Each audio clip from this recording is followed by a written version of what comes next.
اینک ما پس از دیدن نوارهای تکراری دیدیم که در آنجا شیب بر داخل جریمه‌گاه وارد نشده بوده است، یعنی که بر ستون دروازه برخورده و از میدان بیرون شده بوده است.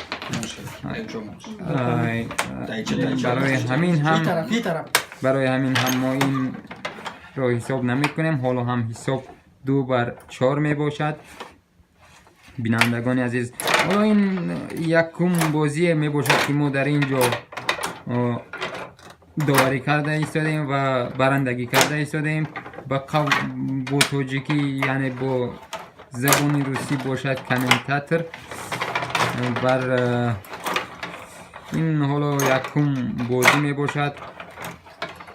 در بازی های بعدی ممکن ما طرز سخنکنی و طرز گپزنی، طرز سیان کنی را دیگر خواهیم کرد و بیشتر و خوبتر خواهیم کرد.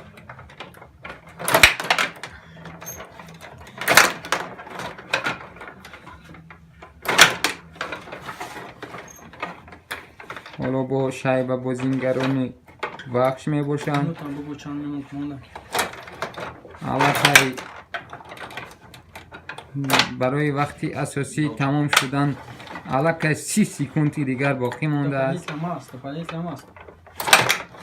در یگان قاعده این بازی دپلمیتی یعنی که وقتی علاوگی گفته شده نشده است.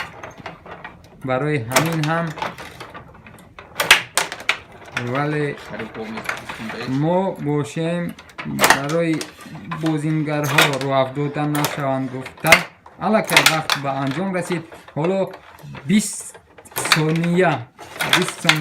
ثانیه دیگر ما برای بازیگرها وقتی لازم میدیم، برای که خیلی بود شیبه از میدان بیرون شده بود. برای اینها وقتی لازم دادن میشود. این هم باشد هجومی آخرانی کمانده ها می باشد. بعد این هجوم بازی به انجام می رسد. حالا که بازی به انجام رسید تا بازی های دیگر دسته خیلی دسته سیسکا پامیر مبلوغ شد و دسته وحش شینورک غلبه به دست آورد با حساب 4-2 و در آخران دقیقه ها شیبه را وارد کرد، اما آن حساب نمی شود برای که وقتی اساسی حالا که به انجام رسیده بود.